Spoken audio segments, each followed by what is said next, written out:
No ball, life without Davey begins. Steve Smith puts his hand up to fill the void. Is it the right call? We look ahead to the tests against the West Indies and we celebrate the marvel that is Elise Perry, celebrating game 300 with the winning runs, a 6 if you don't mind. Let's go around the wicket.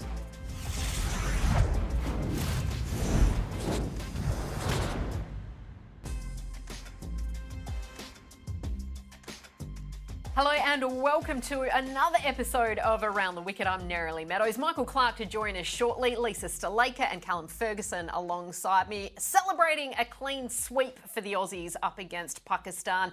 And Mitchell Marsh was the leading run scorer. And if we had said that 12 to 18 months ago, I don't think many people would have believed you. 344 runs, the only player to go past that 300 run mark at an average of 86. Did you think he had it in him, Lise? Well, he certainly had it in him. The problem was that when he kind of burst onto the scenes, it took him about 5 seasons to get his 100. I think his highest score was 87. He was in and out of the side. The selectors and the people around him certainly believed in him, and I'm so glad to see that he's able to kind of nail down that spot now. It's brilliant since that performance, that 100 in the Ashes. Yes, it was in a losing side, but he has not just performed, but performed under a lot of pressure. Yeah, no, spot on. And I feel like we're seeing the real Mitch Marsh this time around in the Australian team. He's comfortable in his own skin, much like Travis Head, actually. The way they've both come into this Australian Test team, they've come in and said, we're going to play our way. And we're seeing the best of them on the back of that. It's been fantastic to watch. And then the skipper, Pat Cummins, and the way that he has led this attack. He had back-to-back-to-back fifers, leading wicket taker for the series. You almost forget that he spent years out with injury and now Australia is reaping the rewards. Yeah, it's a pertinent point because with all that time off the field in his early days, he's actually physically probably a bit younger than what his age might suggest from a fast bowling point of view. But what we have seen over the last few years has been enormous amounts of resilience physically, but also mentally now that he's taken the captaincy on board. It makes his performances even more remarkable because everyone felt like he was going to be under a lot of pressure. And was he going to be able to maintain his standard? Well, he's exceeded everyone's expectations. And he's been backed up. Josh Hazlewood with the triple wicket maiden to turn the test on its head. Mitchell Starc over and over and over again. That first over, he just strikes. Unbelievable consistency from the New South Wales attack, let's be honest. We've got to give him a little bit of credit, Lise. Okay. But the story of this series, I actually think, is a Pakistani in Amir Jamal. He wasn't even supposed to be a part of this series. A few years ago, he's playing grade cricket for Hawkesbury in Australia. Yes. He was a taxi driver to try and earn the money to keep his dream alive. What a player with the bat and the ball in the end. Yeah, he was amazing and he really opened the door for Pakistan to put so much pressure on the Australians. We've got to remember that he also got the loan to get the car to become the taxi driver. So this is a guy who's out of his own comfort zone in a different country, finding a way to kind of live out his dream. And in the end, he was able to do it on the biggest stage. 82 with the bat, and it was so enthralling, and then 6 wickets as well in that first. I mean, he was just brilliant all summer long, and that's what we love in Australia, seeing those stories and having our eyes open to some of the talent right around the world. But we need to look ahead to the West Indies because that's the Test series coming up. And as we head to the break, we'll be joined by Michael Clarke shortly, but we want to pay tribute to one of the quiet leaders, one of the unsung heroes, and that is the coach in Andrew McDonald. You know, it's the last 18 months to 24 months, the way that this team, or all 3 formats have been playing is phenomenal under the leadership of Paddy and the vice captains and just the team itself. Everyone's so calm and relaxed. And I think that, you know, a lot of credit has to go to the coach. I think Andrew McDonald, since taking over, it's a bit chaotic at the beginning of that. But, you know, a guy like him just makes everything so calm and relaxed. And it's very, very simple in front of us, the way that we can go about our game plans. I think he's got the room in the right space, the right head space. When you walk in as a youngster or, you know, been in and out of the team, you know, you can just see the way that they go about the business, that they're relaxed and they know their, you know, the position in the team, and, you know, there's no added extra pressure or anything. He's just nice, cool, calm and collected, and you know, the boys are in great hands, and I'm looking forward to seeing how they go the next 3-4 years under their leadership. Yeah, saw that this morning. Yeah, no real thoughts at all. If I'm honest. What does that mean? I've not thought about it at all. So, yeah, maybe chat to him in the next week or so. It's funny, sometimes when Marnes walked out there and scored runs, you know, Smithy jokes that he's going to race him out to bat at 3 the next game. So, not overly surprised. I don't know. Yeah, maybe chat with him throughout the week, but I'm pretty happy with his output at number 4. If he's desperate to try up the order, well, you know, maybe we're open to it. So we'll work through that. But I feel like there's enough challenges in Test cricket wherever you bat. Obviously, Man and Smudge and Trav and you know, even Marsh in more recent tours have been pretty impressive at 3, 4, 5 and 6, and Kez at 7. So yeah, first instance isn't probably to disrupt that, but we'll work it out.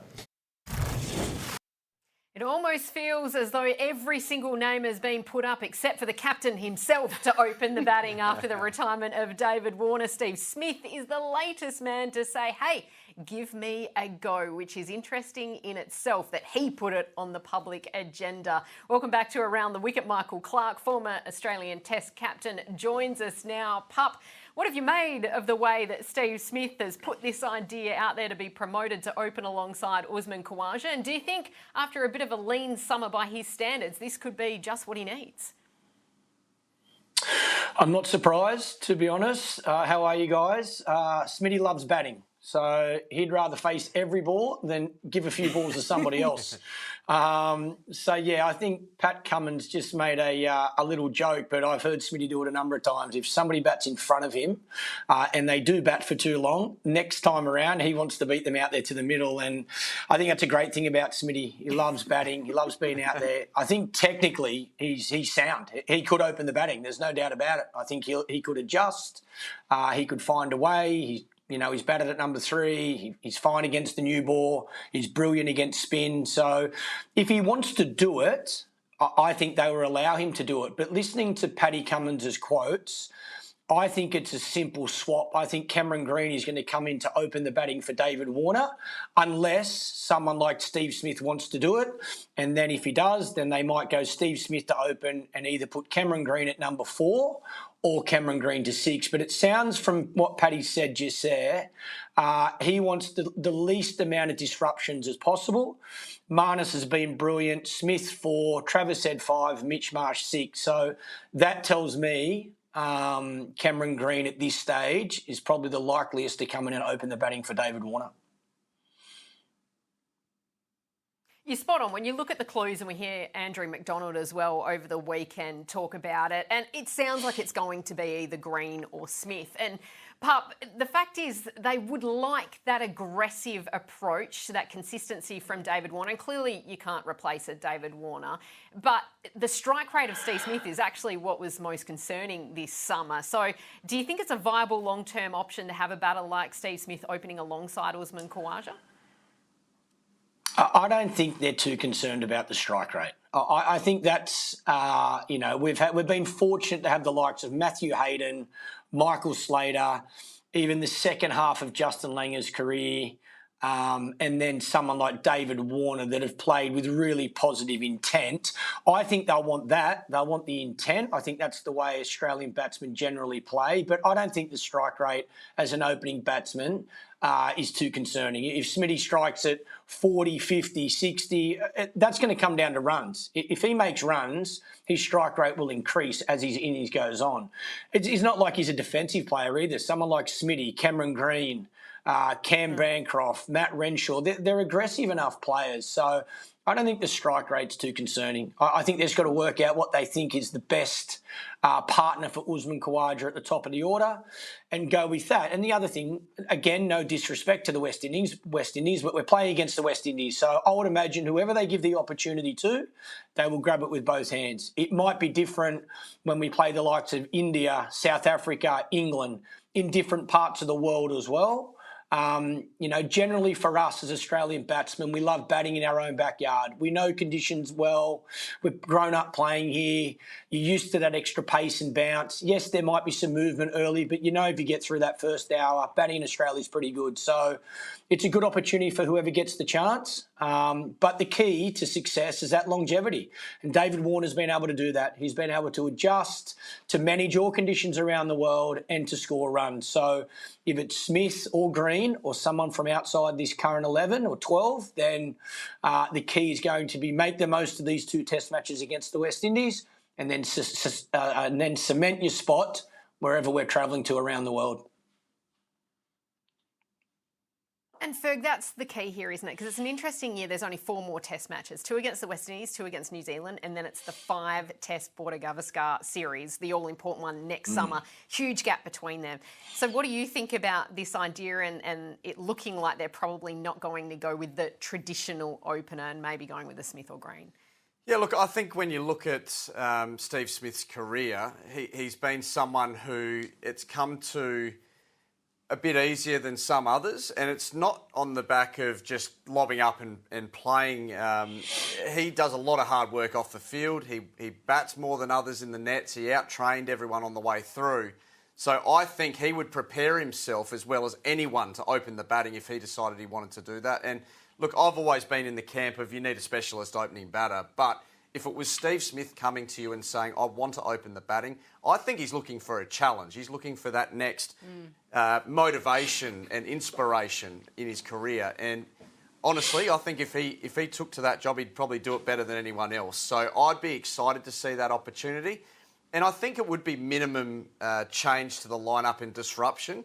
Steve Smith goes up to open. Cam Green comes in to bat 4. I think Cam Green's a natural number 4. I think he'd be a fantastic player in that role and potentially for 10 years plus. So I think it's a really exciting opportunity here for the Australian team. If Steve Smith desperately wants to do it, I think it would be fantastic for the team. Marnus actually said after the test match, he rattled out Steve Smith's numbers. So I wrote them down. At 5.57 he averages, at 4.61, at 3.67. So he said, look at the numbers he might get. He keeps getting higher and higher. Right. The thinking. Keep going that way. I like the thinking. Well, Pup, you alluded to it a little bit earlier, but Australia is expected to beat the West Indies, let's be honest. So what should the approach be? Is it planning for the India series and then the Ashes series, or...?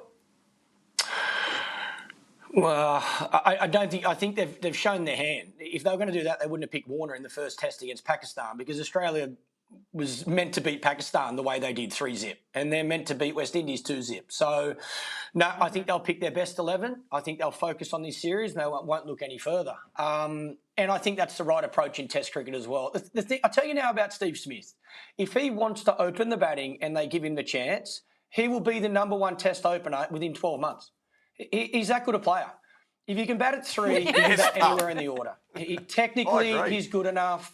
He lets the ball go well. He's got a great eye. He's got beautiful hands. Yes, he might nick the occasional one or he might get LBW, but tell me someone that doesn't.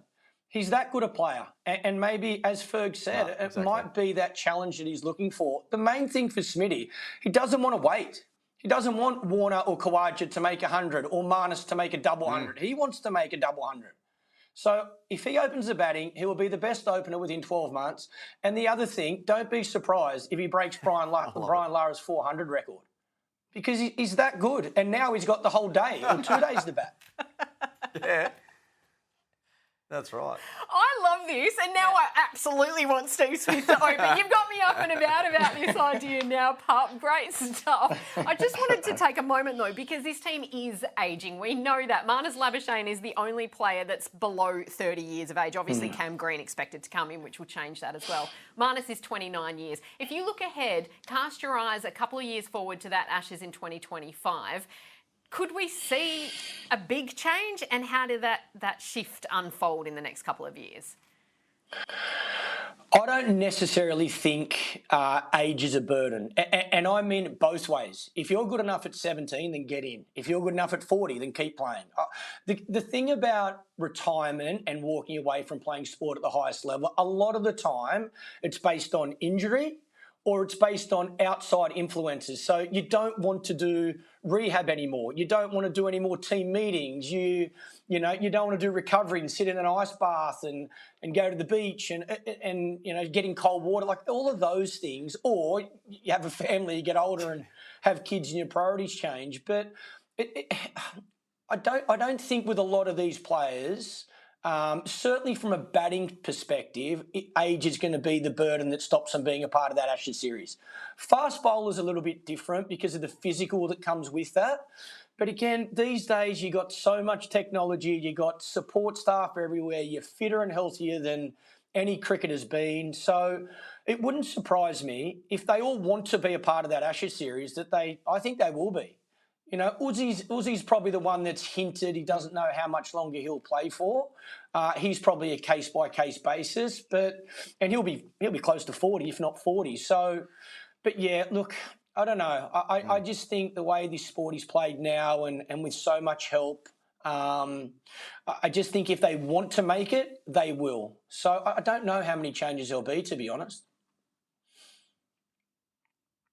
I love it. And Uzi will be turning 39 during that series, that December birthday. I love the fact that you were nodding along to all of that list of all the things there, Lisa, that you get a little tired of towards the end of the career. And Pup was going through them all like, thank goodness I don't have to do that anymore. I just get to sit at home and talk about cricket. So Pup, true. Just on that very point of the quicks, we heard from Andrew McDonald, and he said, look, they're actually in better shape than they were heading into the series. They're feeling fit and strong, particularly Hazelwood and Cummins as well. And we know, once again, this probably isn't going to be 5 days against the West Indies. Do you believe in rotating quicks, Pup? How do you feel about it?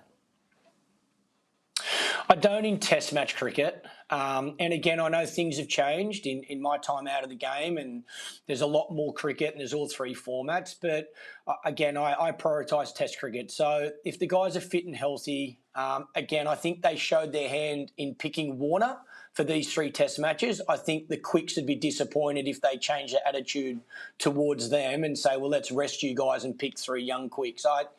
It's still test match cricket. If you're fit, you're healthy, then play. And again, I think the amount they've bowled has actually helped them. They would feel good at the moment. They wouldn't feel over bowled, but they'd feel on that borderline where they probably don't need to train too much.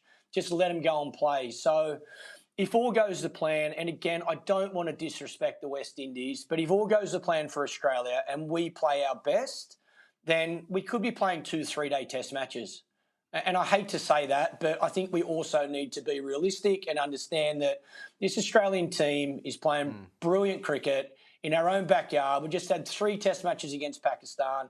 They're fit, they're ready, and whoever gets the chance with the bat or the ball, they'll own it, they'll do well. I think West Indies are in for a really tough couple of test matches. I think the fact that there's only 4 test matches left of this Australian summer and then a huge gap. I know a lot of the players will turn their attention to T20 cricket, 4 overs, short, sharp, and then the test series next summer.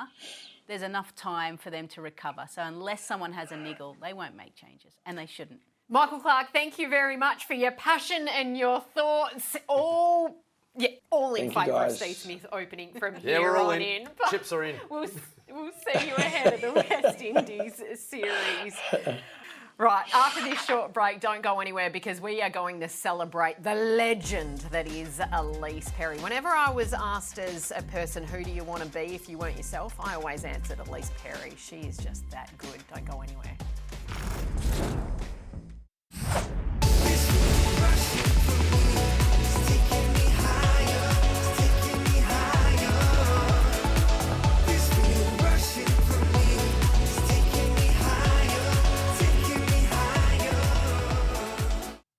A dual international and one of the greats in world sport. Elise Perry celebrated her 300th game in the green and gold. And by the way, that doesn't include her caps for Australia playing for the Matildas. She is a marvel. And what a way to celebrate, levelling the T20 series against India. If you don't mind, she hit a 6 to hit those winning runs alongside Phoebe Litchfield out there in the middle. You've got a smile on your face just thinking about her. She is astonishing, and I get get goosebumps when I think about it, when I talk about it. What a way to celebrate the milestone. Yeah, I mean, she picked up 2 catches, a run out as well.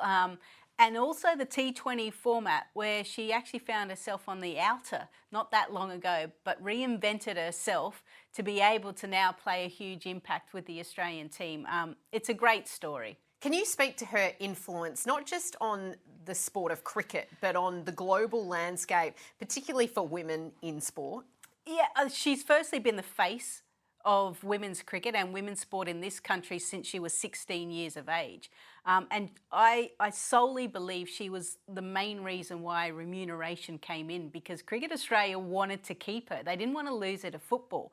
What that has done now is cricket is now a sport that becomes your income, and you can earn a lot of money, but it's pushed the other sports as well, globally as well. So she has had a huge, huge impact. She's just got so much respect from the men, from the world of cricket, and as I keep saying, the world of sport as well, doesn't she? Well, we're all Elise Perry fans. There's no doubt about it. Anyone you speak to that follows sport knows that name, and that's not just here in Australia, but that's worldwide. So, I mean, to be a dual international speaks volumes for the natural talent she's got as an athlete, but her application of that talent has been extraordinary and an inspiration to so many people around the country. Her World Cup goal as well was an absolute It's a cracker. banger, isn't it? If you haven't watched really it, is. look it up on YouTube. Unbelievable. But you speak about inspiration for generations to come. Phoebe Litchfield, 20 years of age. She's doing well in these T20s at the moment, but her one-day form in the series, she's already got 2 one-day hundreds and she's only 20 years of age. How good is she going to be? Yeah, I actually did some number crunching. 14 ODIs she's played, so I pipped her against Belinda Clarke, Karen Rolton and Meg Lanning, and also Ricky Ponting. She's got the highest average at 60, 200s. And, you know, if she stays on the park and still enjoys it, it's what I said about Meg Lanning. She'll break all the records. Meg Lanning, unfortunately, is now retired.